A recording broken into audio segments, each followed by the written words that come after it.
and welcome to episode 20 of The List Makers with another fun topic, I hope. A mini podcast from the Doctor Who show. We take a top 5 topic, create our lists, have a chat about it, don't interrupt each other, but then just riff. I'm Dave. I'm Rob. And this is our big 20th anniversary episode. And we are doing, appropriately enough, because this is kind of got 5 Doctors 20th anniversary vibes here, we are doing top 5 monsters. We are indeed. I spent a bit of time on this list. I did as well. I threw around a number of different ways to approach this, maybe some ways to be clever or not, and then I just said, you know what? It's easy. Just pick the top 5 monsters. I've been really straight down the line on this one. Maybe with some odd picks, we'll find out. Rob? That's interesting, because I've been tricksy. You've been tricksy. Oh, usually I'm the tricksy one. That's right. So, okay, it'll be interesting to see what you've done here. I reckon I know at least one of yours. There's one I'm writing down now. I'm confident will be on your list. Oh, there's one. Or listeners will go, oh, that will be on his list, and it's not. Oh, well, that could be a big upset. It could be a big upset. Okay, well, look, we'll stop messing around. I reckon we'll have 2 snaps. 1 for me. Now that I know you've been tricky, I might downgrade that to 1. But no, I'll stick with 2. I'll stick with 2. There's 2 on here I think you'll have. Alrighty. My list, number 5, I went for the Ood. Mm-hmm. When I think about monsters in the new series, that genuinely made me a little bit scared.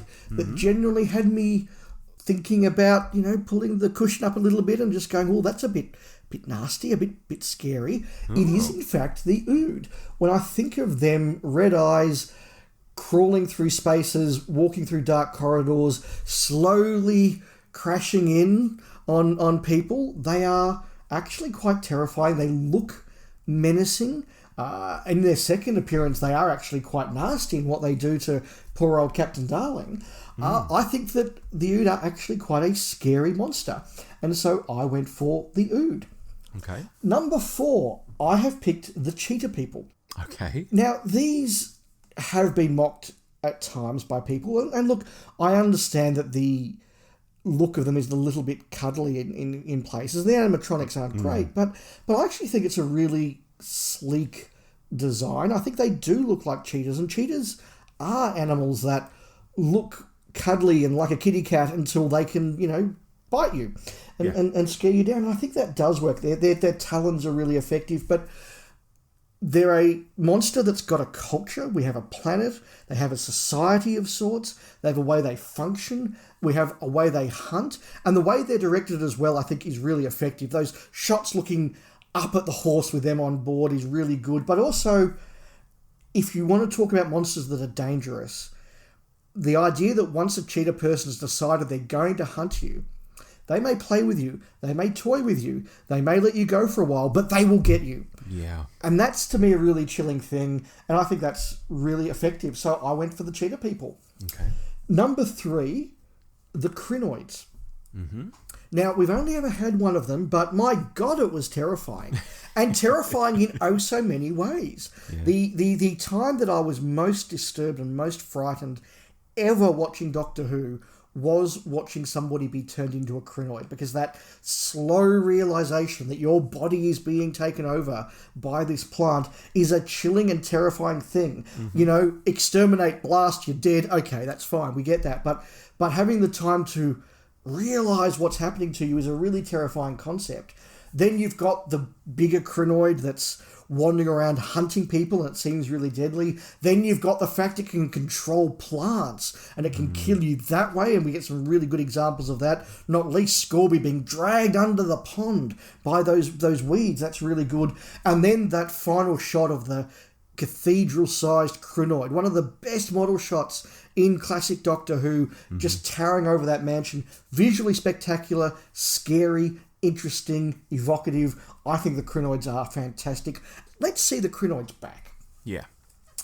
Number 2, not always the best stories, but they look fantastic. They look like the classic archetypal monster, and that is the Martians, the Ice Warriors. Who doesn't think about, when they think about a monster, those great big lumbering green shelled armoured monsters as they stalk through the ice, or they stalk across Earth, they stalk through the citadel of Peladon, they stalk through a submarine. They just imposing and scary. Again, we've got a culture. We have different types of them. They have different values. We see different characters. Sla is different to Islia, who's different to Azixia. Who's different to Varga. They are actually a really good race of monsters in there. So I think good characters and good monsters that look great. Mm-hmm. Number one, I had to go the Daleks. Sure. I am a fan of the Daleks. I love so many of the Dalek stories, particularly those early 60s Dalek stories, and look, the 70s Dalek story, and the 80s Dalek. I like Dalek stories. The Daleks, particularly in the classic series, are usually a guarantee that the game is going to be lifted, but they are a fabulous design. They are scary. At their best written, they are ruthless, cunning, properly evil, and I think that just makes for a perfect monster. I know it's a cliche, but I would have been lying to myself if I didn't have the Daleks at number one. Great list, Dave. Great list. Thank you. We have one snap. We have one snap. It's going to be that or that. I'm really intrigued to hear your list now. You've built this up, Rob. All right. My list that is kind of tricksy, and people at the end will know what my criteria was, I think. In at number 5, the Crinoids. Oh, wow. There's the snap. I did not pick that as the snap. I think there's something extra chilling about plant life-based monsters. Vervoids fall into this same category too. You know when you let your backyard overgrow, Dave, and you see what nature can do? It's just relentless. And that's the whole vibe with the Crinoid. Not only would it be horrible to be taken by one and become one, but they can germinate and make more pods. And if you don't get a handle on it quick smart, the whole country, if not the whole planet, is just gonskis, And on top of that, they're bloody sentient as well. Oh my God. They are chilling. Very chilling. Very cool. So that's our snap. Very cool. In at number 4, appropriately, it's the 456. Now, the 456 were the antagonists during the 3rd series of Torchwood, which isn't Doctor Who in itself, but it is absolutely the Doctor Who universe, no ifs, buts or maybes, so I'm including them here, Dave. I think the 456 is just brutal. The way they take a dozen kids back in the 50s or 60s, that's bad enough. But when they come back and they want 10% of the Earth's children, it's just chilling. And the way they incorporate the children into their bodies and sort of live off them, it's absolutely horrifying, grim, dark stuff. It's miles and miles ahead of most Doctor Who monsters' appearance, most Doctor Who monsters' goals. It's very adult. It's body horror in a way. Oh gosh, I couldn't not have them here, even though it's kind of a cheat that they come from Torchwood. But same universe. In at number 3, the Great Intelligence. I think this is a very clever monster having no physical form and, relying on possession to have any real effect on the environment. I mean, it's got to have massive mental powers to pull off that kind of mind control, and I think that makes for a really interesting kind of enemy, because it could suddenly be your best friend who's possessed, or a robot yeti, or it could just appear as a fog, that just consumes anything that goes into it. It still has to be written with care, though, I'll say. Otherwise, when you have something that can be anything or do anything, it has to be written properly. But I think if it is written properly, it's a really neat monster. Mm-hmm. In at number 2, the Eternals. Now, these are a race of, cosmic beings, I guess you could say, introduced in Enlightenment back in 83. And while you might think they're not monsters because they look like you and me, and indeed several of them are quite handsome, they're still monstrous in what they do. And I think Davo calls them parasites, if I recall correctly.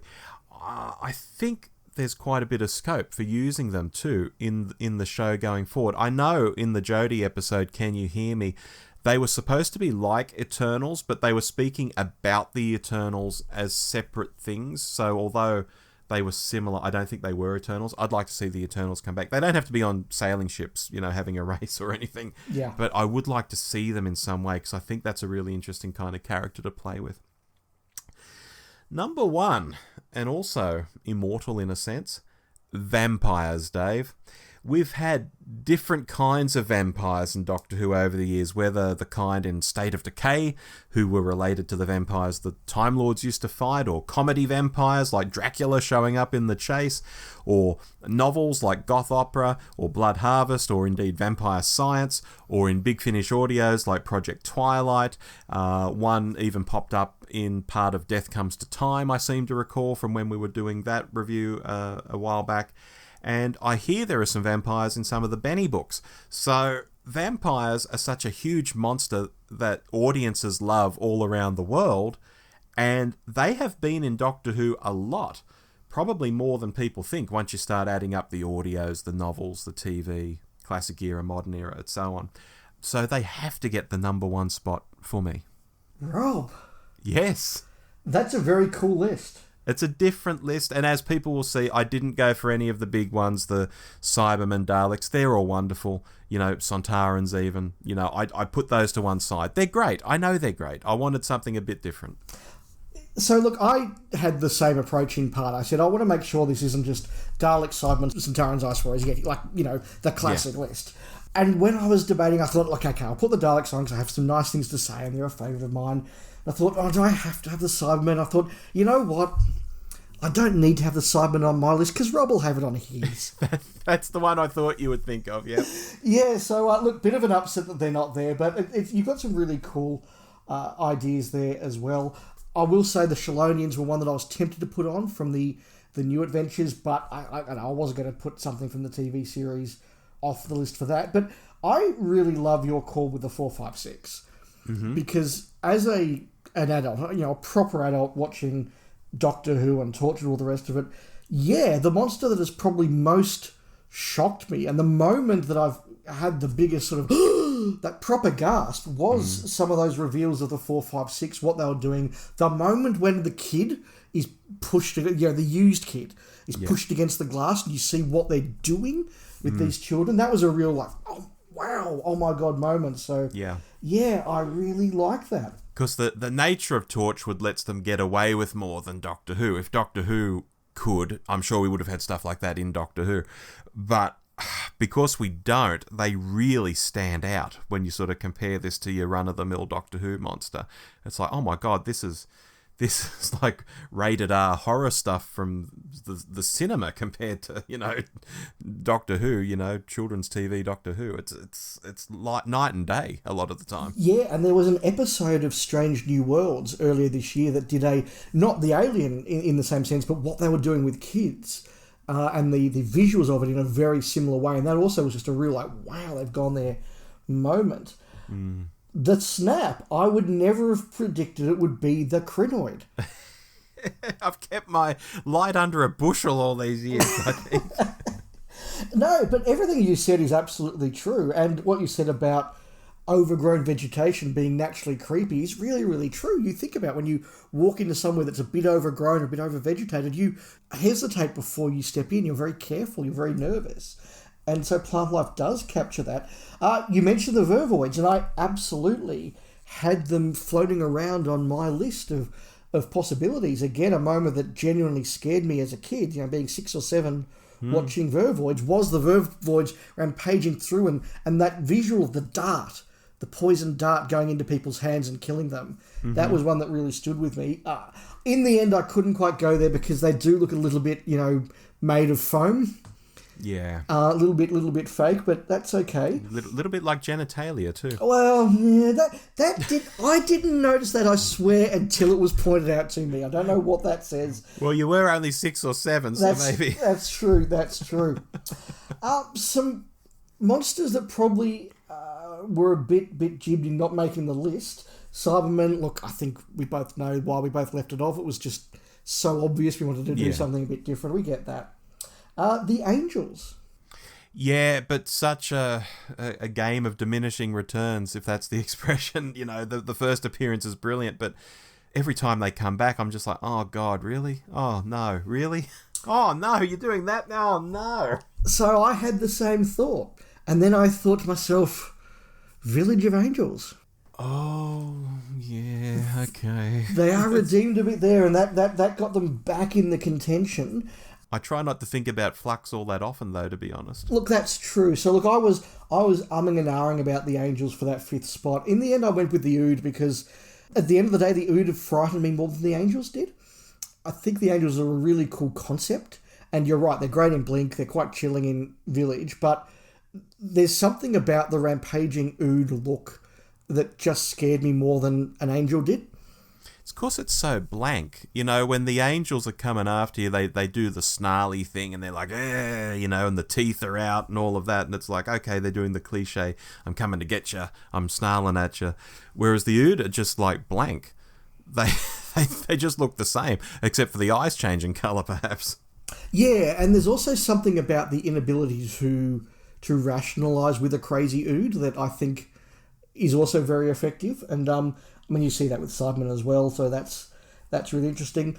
I think, Rob, if we'd been kids when the new series was on, rather than, you know, grumpy old fans, we would probably have the Silence on the list.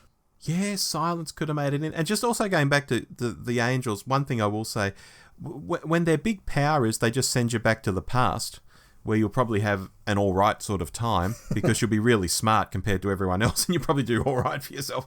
Is it that scary a fate versus just being killed by one of these other monsters? That's true. That is actually very true. I've never been particularly scared by what the Angels do. No. Yeah, no, good point. So, yeah, look, I considered the Angels and I considered the Silence, but both just missed out. And look, I'll be honest, in most cases because I was the right age to appreciate a lot of these monsters. So they do resonate with me. And I think that you kind of have to be a kid to really appreciate a good Doctor Who monster. Yeah. And that's why the 4, 5, 6 is a good pull, because they are one that I think scared us as adults. Yeah. One on your list, the Ice Warriors, almost made my list, but got chopped off because of my little rule of not having the biggies on there. But they're great. Ice Warriors are bloody great. Yeah, the Sontarans were one that, you know, is a classic, and I thought long and hard about having. In the end, I went with the Ice Warriors because of that visual and just that really impressive thing. I think the Sontarans have been done well occasionally, not as well occasionally. Sometimes they're quite terrifying, sometimes they're quite comic, and so I couldn't quite put them over the Ice Warriors. I did think about putting the Silurians in. Everybody knows I love the story and I love the race, and they're really good characters, but I think as well there is a diminishing returns factor in there. Even if I'd gone Silurian / Sea Devils, yep, each of their first appearances is good. Whilst I defend Warriors of the Deep, the Silurians aren't nearly as effective there, they're not as deadly there. And then you start to get to the new series where they just haven't done them well. Yeah, and then we get to Legend of the Sea Devils. And then we get to Legend of the Sea Devils where, look, the design of the Sea Devils is probably the best thing in that episode. Yeah. But it's still, yeah, as I say, if I could, like a lot of these monsters, you know, the first appearance, fantastic. It's the second and third and what makes them an ongoing monster that's really effective. Or sometimes they're just a genuine one-hit wonder, like the Krynoid, that just makes a huge impact to both of us. Agree, yeah. We're out of time once more, Rob. It's just flown by. I know. But look, what Doctor Who fan doesn't like to talk about Doctor Who monsters? Yeah, I want to hear other people's lists too. Absolutely. Please tell us what you think we've missed out on there, apart from the Cybermen. We'll cop that one. Yeah. Time to pull a topic out of Turlo's Hat of Rassilon. This needs some new topics, so please send us in. And we have top 5 regenerations. Oh, wow. Okay.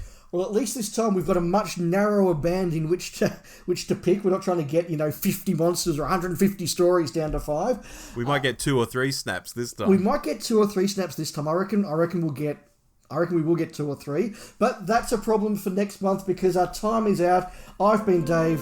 I've been Rob. And we'll make more lists next month. Bye-bye. Goodbye.